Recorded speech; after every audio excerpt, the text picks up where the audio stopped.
新来的男同事是个嘴欠的，入职第一天他就当众夸张的大喊：锦衣姐，早上送你来的秃顶大叔。哎呀，大家别误会，他连连摆手，假装替我解围，那肯定是锦衣姐的亲戚，就算他们在车里也是长辈关爱嘛，我发誓什么都没看到，大家千万别瞎猜，我拿下100万大单。他立刻在茶水间怪声怪气，姐姐这业绩厉害的呀，昨晚在客户酒店里肯定没少。哎呀，不说了，他无辜摊手，大家懂的都懂哈。我向主管投诉，主管却和稀泥，说小男生没吐心机，让我大度点，别太敏感。直到公司年会，他拿着话筒指着台下的我，锦衣姐怎么没和老板一起来？我明明看到你们从酒店。他猛地捂嘴，吐了吐舌头。哎呀，我这嘴，我瞎说的，什么都没看见。没事了，没事了。这话传到了悍肚的老板娘耳朵里。当晚回家路上，我被一辆失控的大货车当场撞死。再睁眼，我回到了他入职第一天。这一次，我倒要看看他这张欠奉的破嘴能给自己惹来多大的麻烦。锦衣姐，刚刚我在楼下看到你，那个送你来的秃顶大叔。耳边突然传来一阵熟悉的声音，我猛地睁开眼，发现新来的男同事赵以刚正当着全办公室的面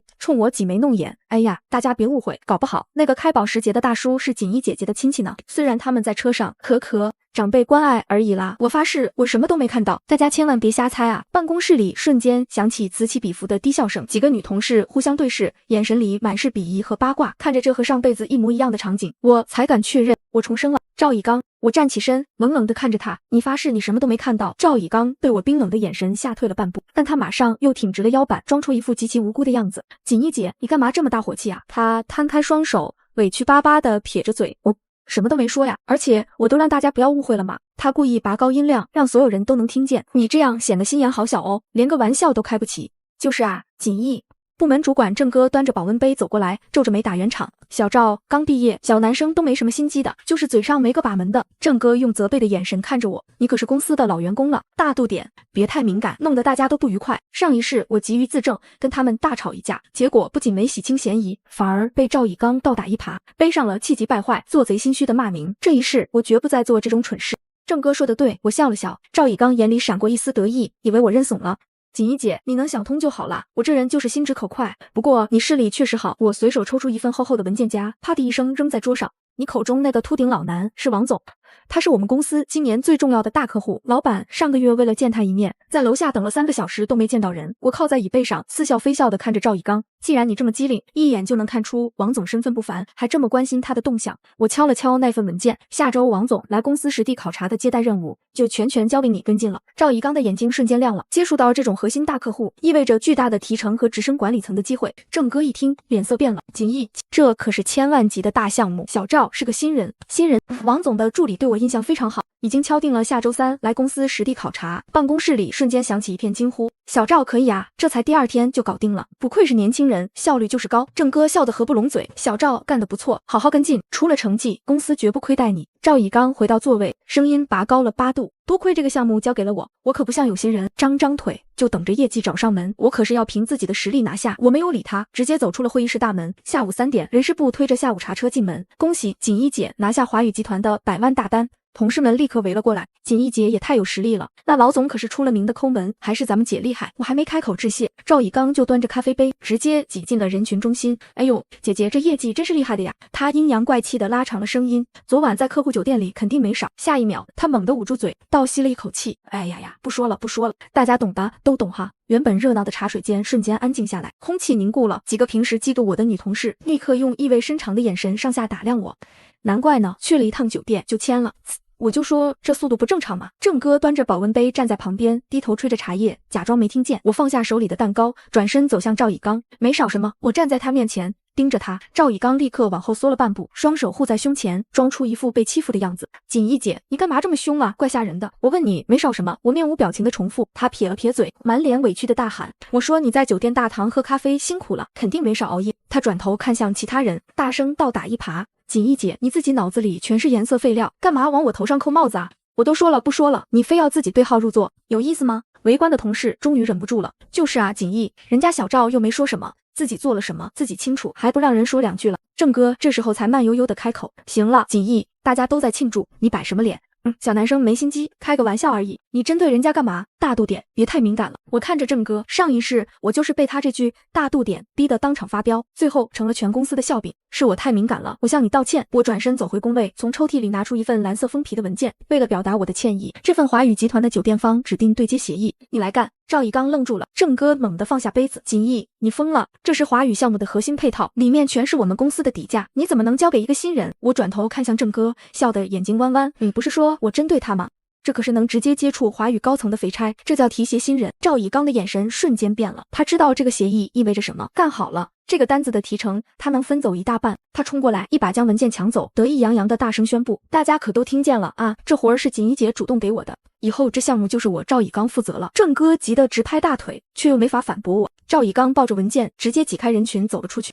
10分钟后，我去洗手间，路过楼梯间时，里面传出赵以刚压抑不住的笑声。对，哥们现在手里全是核心底牌，那老女人就是个更年期傻 X， 我随便记他2句，他就把肥差交出来了。他在那边拍着胸脯保证，放心吧，华宇的底价表我晚点就复印一份带给你。咱们兄弟谁跟谁啊？你那边竞标肯定能成。周3下午，本是赵以刚去瑞丰资本对接王总的日子，没想到赵以刚黑着脸提前回来了。他走到我工位前大喊：锦逸姐，你以前是不是得罪过王总？全办公室所有人齐刷刷的转头看过来，我头也没抬。怎么说？赵以刚提高音量，语气里满是委屈和控诉。我刚提了一句你的名字，王总直接黑脸把我赶出来了。人家原话是最恶心，私生活混乱的女人，嫌你脏。锦逸姐，你自己在外头乱搞，也别连累公司的大单子啊！周围响起几声窃窃私语。这位王总是出了名的古板严苛，最恨别人在他面前耍滑头，搬弄是非。赵以刚为了邀功，肯定是在王总面前造了我的黄谣，结果拍马屁拍到了马腿上，直接被轰了出来。现在跑回来把锅全扣我头上，我停下手中的工作，抬头看着他，所以单子黄了，当然黄了。赵以刚理直气壮地拔高声音，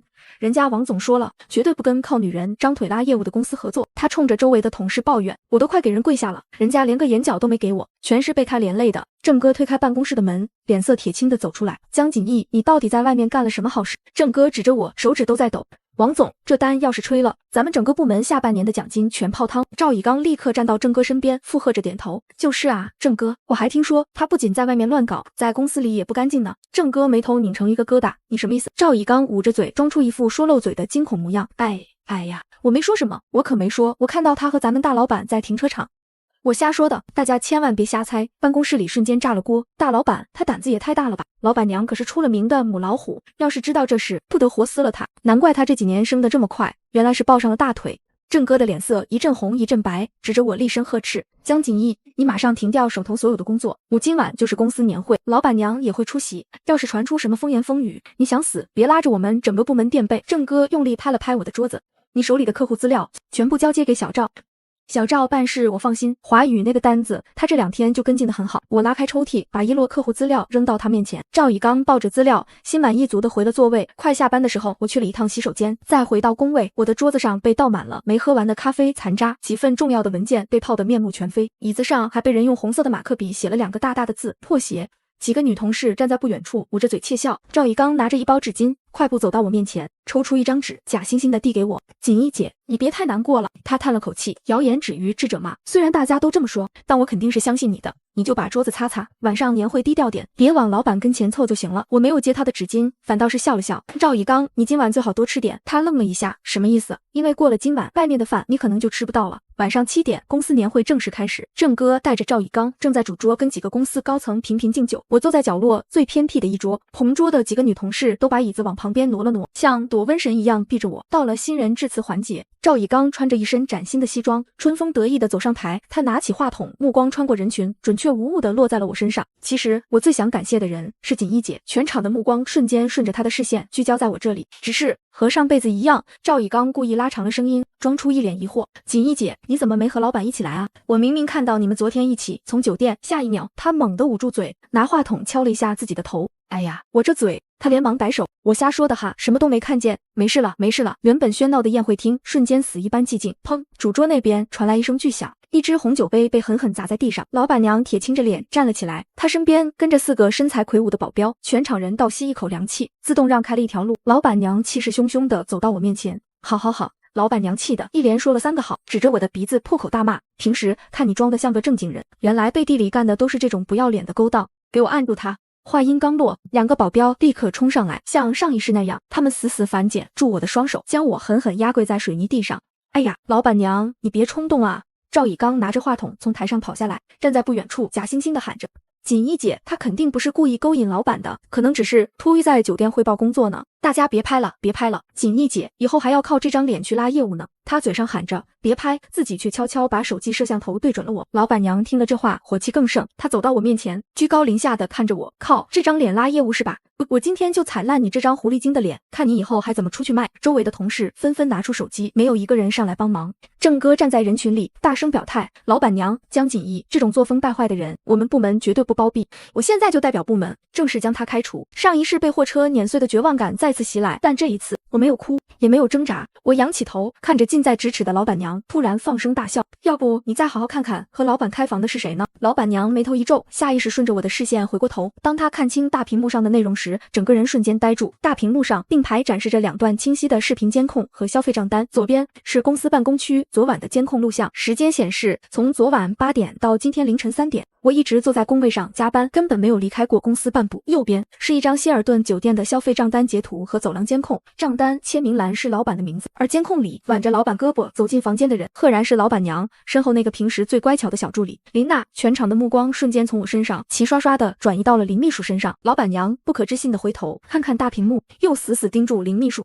老板娘尖叫一声，像疯了一样扑向林秘书，贱人，我杀了你！两人瞬间厮打在一起，头发扯落一地，周围的保镖都看傻了眼，谁也不敢上去拉架。我绕过地上的闹剧，径直走到赵以刚面前，赵以刚举着手机的手僵在半空，屏幕还在录像，他咽了口唾沫，下意识往后退。来，你现在大声告诉大家，我逼视着他，昨天在酒店你到底看清了谁？赵以刚脸色煞白，但他马上又换上了那副极其无辜的面孔。哎呀，这可能是我看错人了。他习惯性的捂住嘴，连连摆手。林秘书和锦衣姐背影太像了吗？我也是太关心老板了。一时眼花，他摊开双手，装出一副委屈的样子。大家别误会我啊，我真没恶意的，我也是为了公司风气着想。行了，是我看错了。没事了哈。他试图用几句轻飘飘的话把这口足黑锅糊弄过去。郑哥这时候也反应过来，赶紧站出来和稀泥。对，天太黑，看错了，也有可能。小赵刚毕业，不懂事。啪！老板娘红着眼，一把甩开林秘书，他大步冲过来，反手一个响亮的耳光，重重抽在赵以刚脸上。看错了！老板娘指着他的鼻子破口大骂：你拿着话筒当众放屁，挑拨离间，现在跟我说看错了。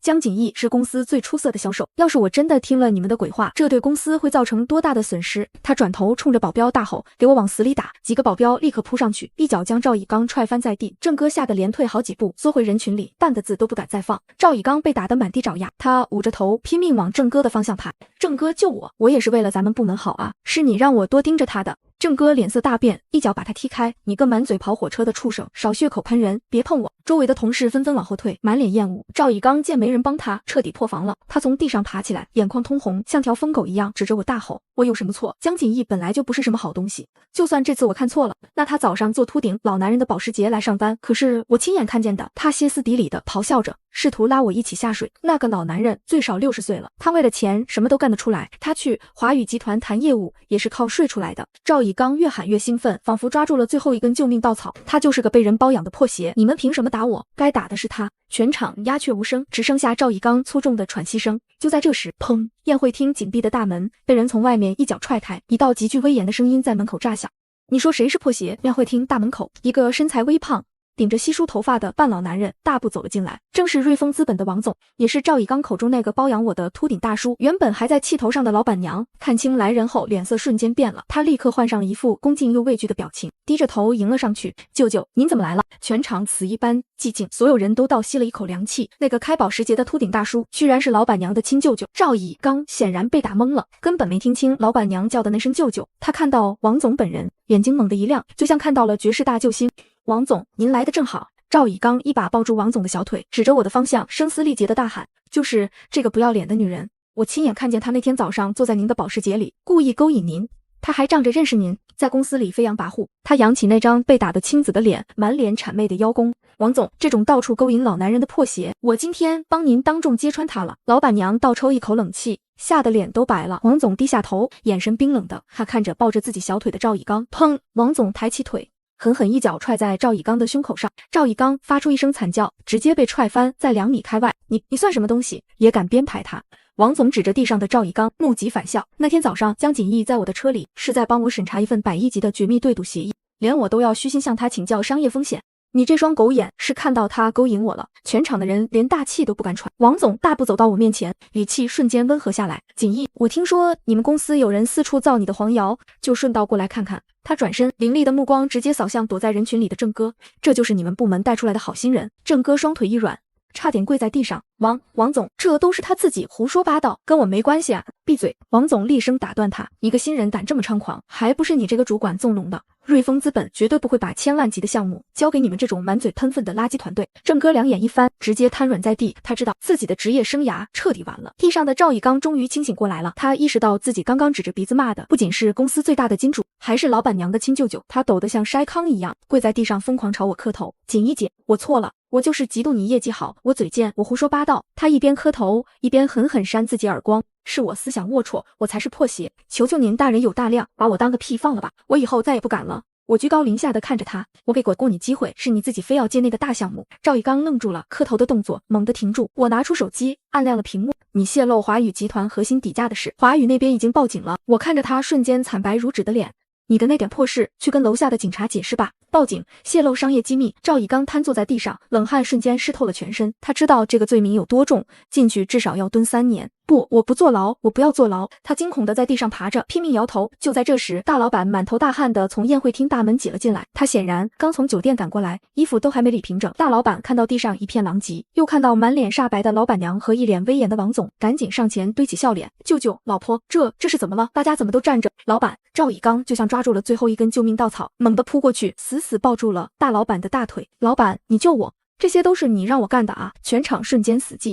大老板脸色骤变，一脚将赵以刚踢开。你个疯狗，胡说八道什么？滚开！赵以刚被踹翻，干脆破罐子破摔。他指着大老板，歇斯底里地冲着全场咆哮。就是他，上周他把我叫到办公室，亲口说的。他说江锦义现在业绩太好，在公司功高盖主，手里的客户比他这个老板还多。他怕江锦义以后倒戈去帮老板娘，那他在公司就彻底被架空了。老板娘猛地转头，死死盯着大老板。大老板慌了神，连连摆手：“老婆，舅舅，你们别听这个畜生乱咬人，我没有。”赵以刚眼眶猩红，大声盖过他的声音。老板原话说：“想除掉一个风头正盛的职场女人，造黄谣是最快最狠的办法。只要让所有人都觉得他是个靠睡上位的破鞋，他再强的业绩也是个笑话。是他让我处处针对江锦义，也是他让我今天在年会上当众发难的。”周围的同事纷纷倒吸凉气，谁能想到这种下三滥的手段，竟然是公司最高层受益的。大老板扑通一声跪在老板娘面前：“老婆，你信我，这小子泄露了公司机密，怕坐牢，故意拉我下水啊！”我站在一旁看着大老板那副滑稽的嘴脸，冷笑了一声：“老板，这招一石二鸟，确实高明。”我指了指大屏幕上还亮着的酒店监控截图，利用赵以刚在年会上造我和你的黄谣，一来可以顺理成章的以作风败坏的罪名把我开除，二来所有人的视线都被我吸引了，就算老板娘去酒店抓奸，抓的也是我。我看着他惨白的脸，谁会想到真正陪你在房间里快活的是林秘书呢？大老板瞬间像被抽干了全身的力气，瘫倒在地。老板娘气得浑身发抖，她冲上去左右开弓，狠狠扇在大老板脸上。你个王八蛋，你用我的钱开公司，现在不仅在外面养小三，还想架空我。王总在一旁冷冷地看着这一幕，眼神厌恶到了极点。从明天起，瑞丰资本撤回对你们公司的所有投资。王总一锤定音，你们夫妻俩的烂账自己清算去吧。大老板彻底绝望了，抱着头在地上哀嚎。宴会厅外传来刺耳的警笛声，几名警察推开大门，大步走了进来。贼是赵以刚，带头的警察亮出证件：华宇集团报案，你涉嫌侵犯商业秘密，跟我们走一趟。赵以刚浑身一颤，像烂泥一样瘫软在地上。警察同志，抓错人了！他惊恐地尖叫起来，眼泪鼻涕糊了一脸。不是我，是江锦义，是他故意把华宇的项目交给我的，是他挖坑害我，你们抓他啊！带队的警察冷冷地看了他一眼，拿出一份文件，嫌疑人赵以刚昨天下午3点10分将华宇集团的绝密底价表复印件私下交给了竞标对手宏远公司的人。我们已经掌握了你和宏远公司人员的交易录音和转账记录，是不是挖坑？回局里慢慢说，带走。2名警察上前，一左一右架起了赵以刚。经过我身边时，他突然像疯狗一样挣扎起来，扑通一声跪在我面前。锦义姐，我错了，我真的知道错了。他顾不上脸上的伤，疯狂地往我脚边爬。你帮我跟华宇解释解释好不好？就说是我一时糊涂，我还年轻啊，我不能坐牢的。他仰着头，满脸都是哀求和绝望。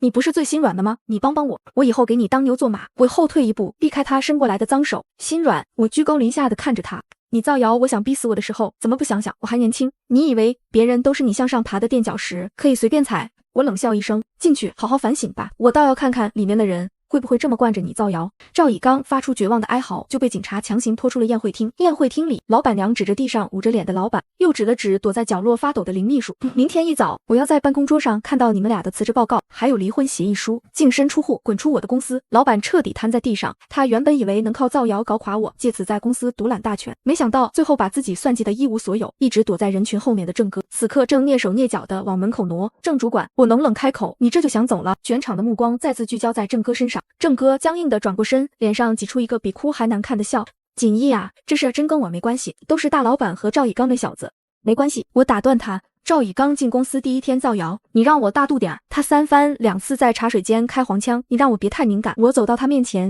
一字一顿。刚才在年会上，你可是第一个站出来代表部门要开除我的。郑哥额头上冷汗直冒。锦衣，我那是被他们蒙蔽了，我作为主管也是为了公司好啊。老板娘猛地转过头，死死盯着郑哥，你还有脸提为了公司好？老板娘冷笑，江锦衣是我们公司最顶尖的销售，你纵容一个新人去抢他的核心项目，还纵容他造谣。他指着大门，你也给我滚！今天不仅是开除你，我会把你在公司包庇下属、纵容造谣的恶劣行径通报给全行业。郑哥两眼一黑，直接一屁股坐在了地上。在这个圈子里，被全行业通报等于彻底被封杀了。他下半辈子连份像样的工作都别想找到。老板娘，求求你再给我一次机会！没人理会他的哀嚎，保镖像拖死狗一样把老板、林秘书和郑哥一起拖了出去。宴会厅里终于安静下来，剩下的同事们个个面色惨白，战战兢兢地看着我，尤其是那几个之前在茶水间跟风嘲笑过我的女同事，此刻更是恨不得把头埋进胸口。我没有理会任何人，我走到王总面前，微微鞠了一躬。王总，今天让您看笑话了。王总摆摆手，看着我的眼神里满是欣赏。这家公司乌烟瘴气的，配不上你的能力。他从口袋里拿出一张烫金的名片，递到我面前。江锦衣，有没有兴趣来瑞丰资本给我做副手？半年后，瑞丰资本顶层副总裁办公室，我站在落地窗前，俯瞰着这座城市的车水马龙。锦衣姐，这是华宇集团最新一季的财报，您过目。新来的女助理小陈敲门进来，恭敬地将文件放在我桌上。我点点头，回到宽大的办公桌后坐下。这半年来，我凭借在风投圈积累的人脉和毒辣的眼光，帮王总拿下了几个业内瞩目的并购案。如今，我已经是瑞丰资本最年轻的副总裁，不仅拿到了丰厚的期权，更拥有了在这个行业里绝对的话语权。对了，锦衣姐，小陈八卦地凑过来，您之前那个公司的八卦，您听说了吗？我翻开财报，随口问道。怎么了？小陈绘声绘色地描述起来。您前老板净身出户后，那个林秘书立刻卷了他卡里仅剩的一点私房钱跑路了。听说他现在欠了一屁股债，天天被高利贷追着打，上个月还在天桥底下跟流浪汉抢位置睡觉呢。我轻笑一声，活该，那些靠下三滥手段算计别人的人，终究会被自己的贪婪反噬。还有那个郑主管，小陈撇撇嘴，一脸嫌弃。老板娘真绝，直接在行业内发了全网通报函，他被整个风投圈封杀了。现在连个小公司的销售都应聘不上，听说他老婆也带着孩子跟他离婚了。他天天在街头烂醉如泥，见人就哭诉自己是被冤枉的。我连头都没抬。雪崩的时候，没有一片雪花是无辜的。当初他打着大度点、开玩笑的旗号和稀泥，纵容赵以刚造黄谣，逼死我。现在也该让他尝尝被所有人抛弃、名誉扫地的滋味了。最惨的还是那个赵以刚。小陈神秘兮兮的压低了声音，他侵犯商业秘密罪加上造谣诽谤，数罪并罚，判了5年。我翻阅财报的手顿了一下，抬起头，判下来了。是啊，是啊，小陈连连点头，像是在讲一个极其荒诞的笑话。他父母嫌他丢人，连夜把老家的房子卖了，跑到外地去了，连庭审都没去参加。听说他在里面天天挨打，里面的大哥最讨厌他那种满嘴跑火车、搬弄是非的人。小陈忍不住笑出声来。探监的人说，他现在神经都不正常了，每天缩在角落里，捂着嘴，神经质地念叨：“哎呀，我什么都没看见，大家别误会。”活像一条被打断了脊梁的赖皮狗。我听完，平静地端起咖啡喝了一口，苦涩的咖啡在舌尖散开，随之而来的是醇厚的甘甜。行了，别人的笑话听听就算了。我把签好字的文件递给小陈。去通知各部门，10分钟后开会，准备启动下半年的 A 轮领投计划。小陈立刻收起八卦的表情，恭敬地点头。好的，江总。办公室的门关上，我再次走到落地窗前，阳光毫无阻碍地洒在我的脸上，暖洋洋的。上一世，我被黄瑶逼入绝境，在极度的屈辱和剧痛中惨死在车轮下。这一世，我没有自证，没有争吵，我只是微笑着给他们递了一把刀，他们就自己把这把刀刺进了彼此的胸膛。在这个世界上，对付满怀恶意的烂人，永远不要试图去讲道理，因为谣言和偏见是一座无法逾越的大山。你要做的不是愚蠢的去搬山，而是站得比山更高，高到他们连仰望你的资格都没有，高到他们只能在烂泥里互相撕咬。桌上的手机震动起来，是王总打来的。锦衣，晚上的庆功宴准备好了吗？今晚可是有几个国资背景的大佬要见你。我看着玻璃窗上自己自信张扬的倒影，嘴角勾起一抹灿烂的笑。准备好了，准备好了，王总。